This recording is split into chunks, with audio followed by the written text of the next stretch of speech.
over here.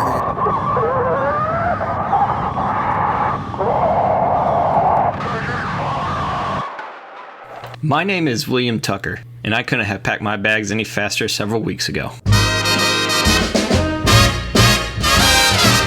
I plan to work here as a DJ for WGN Radio here in the great city of Chicago.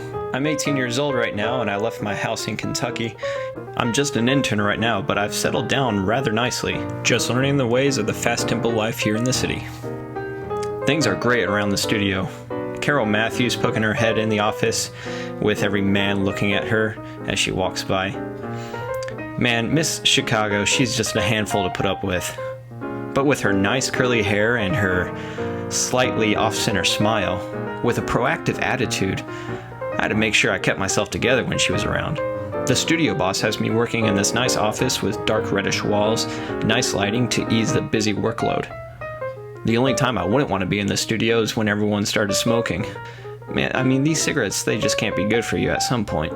Well, anyways, the nights crept up quicker and quicker as we stayed longer, getting reports from downtown Chicago of all the new events, shows, crimes, new restaurants, new businesses, all in great shape to get out of the depression they said that we were in. Maybe I was just the lucky one.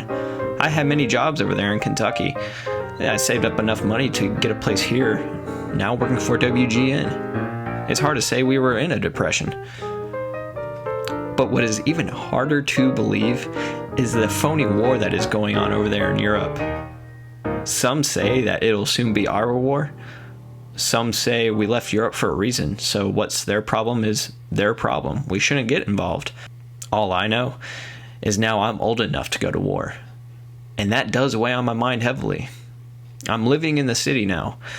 If I still live there on that farm in Kentucky, with the multiple jobs in the little town of Arlington, perhaps I would feel more obligated to go. It would have been too boring for me just to stay in Arlington, and all of my friends would be going off to war without me. In a way, I feel as though I deserve this, though. I believe I do much better with a microphone than any kind of rifle in my hand. The farm work in Kentucky just wasn't really my thing. I wanted something more, and with Miss Chicago coming up and talking to me, I must be doing something right.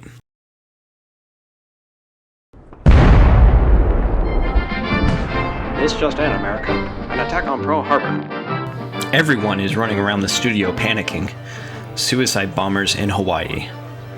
Pearl Harbor is under attack. Reports flying in like crazy.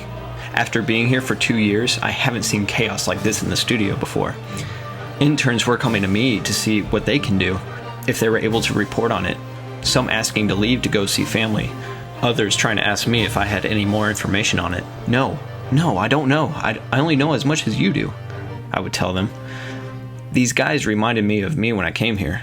Big, wide eyes, only they had something more to worry about. And that's when the obvious kicked in. We all had something to worry about. As America. The phone rang at around 11:30 at night. Nobody should be calling me at this hour. I wasn't expecting anyone. As I answered the phone, it turned out it was my friend David Holton on the other line. He works with me in the studio. Hey, Will, I've got something for you you'll want to hear.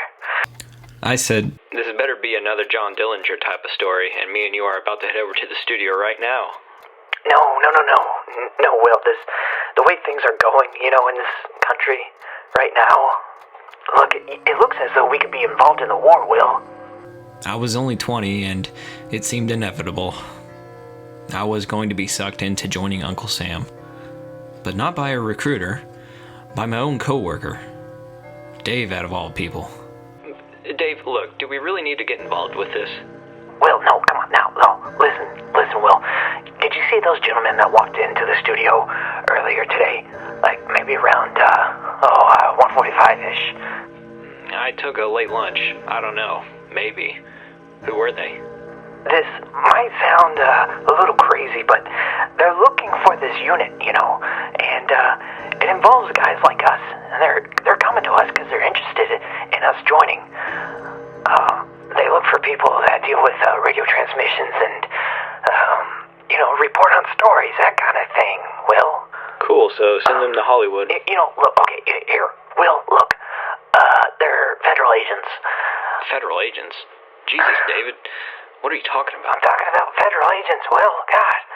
Look, so tomorrow we need to meet these guys, okay? They're coming over at 10 o'clock over at my place. I need you to help me lock up my wife's cats. I would like it if you were there. They seem real sharp, so please be prompt. Oh, God, Will, can we just be normal? Trust me, if this is something God damn, these damn cats are everywhere. It's gonna interest you. I know you want to hear it, Will.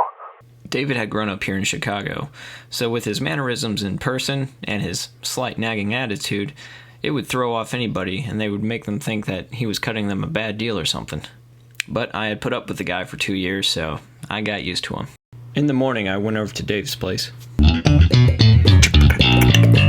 Yeah, hey, I'm real glad you're here, Will. For such a strange man, he had a very nice place. It was always clean, and it had a nice settled sense of cleanliness.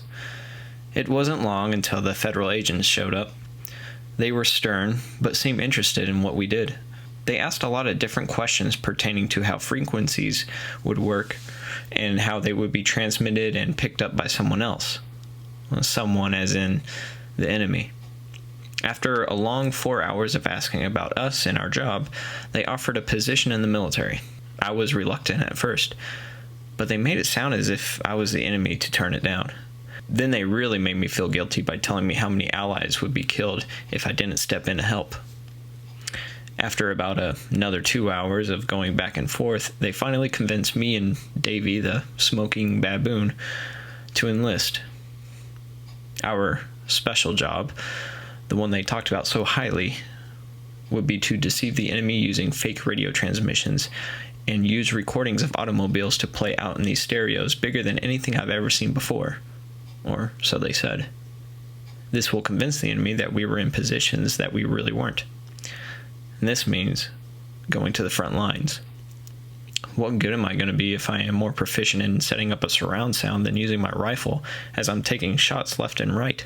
Several months later, I found myself heading back down south to basic training. As we arrived, we were yelled at, told what to do. Everything we did, it had to be done within 2 seconds, and if we failed, we would have to do it again, but better. So many different characters here.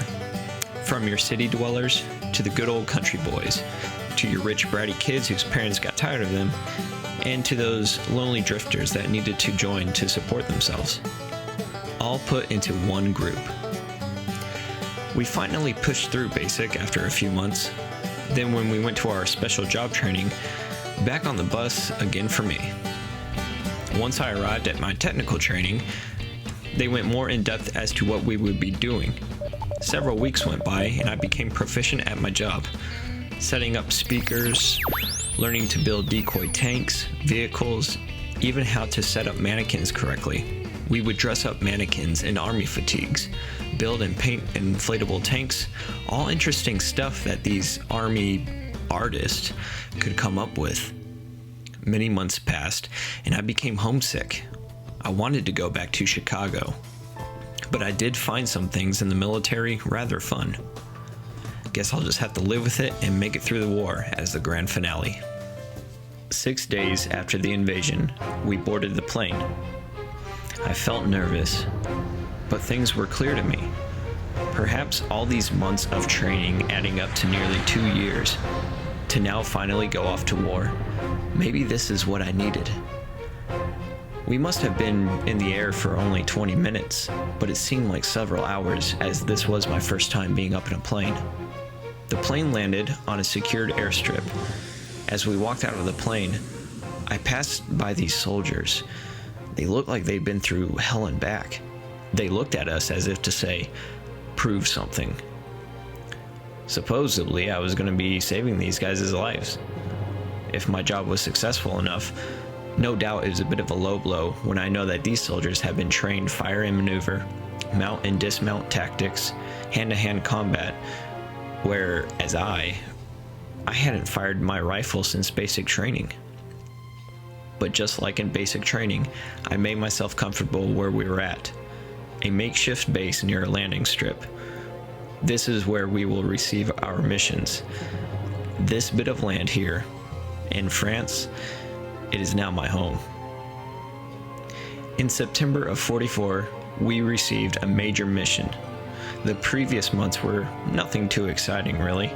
Just setting up decoys so the enemy could be fooled in the air, and the artist painting on several inflatable materials, which will later be transformed into a tank or a vehicle for troop transportation.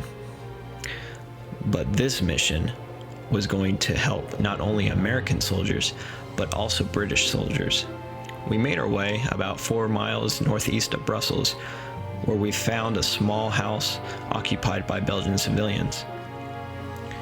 The look of surprise on their face, mixed with joy, was just enough to get me off guard. Our lieutenant that was with us had the ones responsible for the 2 tanks come around the corner and put them in place. Sure enough, here come 4 American soldiers lifting up a tank and walking over to set it near the tree line. The look on the Belgians' faces was priceless. "The superheroes are here to save the day now," one soldier jokingly exclaimed. I set up several loudspeakers around the tree line. The recording I had available were soldiers communicating and a diesel engine idling. By about 1600, my lieutenant told me to start playing the record. We hid in the trench line about 500 to 600 yards away. I could hear the sounds clearly. That just sounds too clear, I thought to myself. And then soon, it dawned on me. That wasn't my recording, but actual Tiger tanks heading this way. And that's when the bombing started. It felt like the entire world was shooting at us. Shells coming in, the sonic crack whizzing by our ears. Luckily, it didn't last long. About 15 minutes, and our Sherman tanks of 9 were able to triumph the fight. Later on, that thanks ended up being some beers as we returned to our makeshift base. The British were the ones that brought the beer. I found it a bit odd. During such a low point in what will soon be history, there is so much cheer, optimism. However, that cheer would soon dwindle away. Just east of Bastogne, Belgium, was a little town called Mont. The night was cold, very cold. Snow falling down, bouncing off my jacket. I had to stir some of the chopped vegetable soup with bread with my knife. With the knife in my hand, walking around the cold, still hungry. Not the way I would spend any kind of Christmas, but at least we were not getting shot at. What broke my peace of mind was the sudden screaming I heard from the nearby house. This house was occupied by my unit. What's going on? I quickly paced over to the house to investigate. It turns out it was the lieutenant. He has one of the captured Germans on top of a table. I then saw blood dripping off the table onto the floor. "What's going on?" I shouted. The shouting of German words flying out of this Nazi soldier's mouth. The uniform had gotten even darker as it mixed with his blood. And that's when I saw it. The lieutenant had stuck the knife into this German soldier, and he was screaming in agony. The lieutenant twisted the knife as he dug in deeper into the side of his upper arm. I looked down to the German's leg, and he had these huge metal rods nailed through his shins onto the table. 2 other men from my unit didn't say anything. They just looked at me with a slight sign of accomplishment. As I looked at them, silently, unable to move, I couldn't say anything. One of the men from the unit carelessly walked over to another table. And there, sitting on top of the table, was the recording device we used to record automobiles and communication that would be used out of loudspeakers. He motioned over to me, and with a smile, he extended his arms with the recorder in his hands as if to say, "Here you go. Start recording this guy's agony." bones started cracking. Open fractures on both arms and in his left leg. Cigarette burns to his face. A swastika poorly etched in on his forehead with the knife that was in his arm just moments ago. The struggling German soldier was kicking, wrestling about the table, but unable to fully move. The sergeant with the recorder pushed me aside and instead started recording the screams himself. I couldn't take it. Getting shot at can be one thing, but I just couldn't bear hearing the constant shrieks of pain. I now know why they were recording him. This recording will be played in the middle of the night out of the loudspeakers to cause the enemies to become frightened, irritated, scared, speechless. Anything we can do to win the war. But I believe my unit took it way too far. I would never want to hear pain like that ever again. Now that the war has been over for a few months, I am back in Chicago. Out of the military now. My job has changed slightly, but I am back at working at WGN. The place looks the same, but it just feels completely different. I just got word that Dave, after we split up in basic training, he had been integrated with the Ranger Squad, but he was killed in the early months of the war. In America's world, things are great. But in my world, it is drastically different. No doubt I felt humble. No doubt I'm glad that the evil in Germany has ceased. But something frightens me about the studio when I'm working late. As I look over to our studio, I would see a microphone. And this microphone resembled very closely to what was used in the recording of the young German soldier.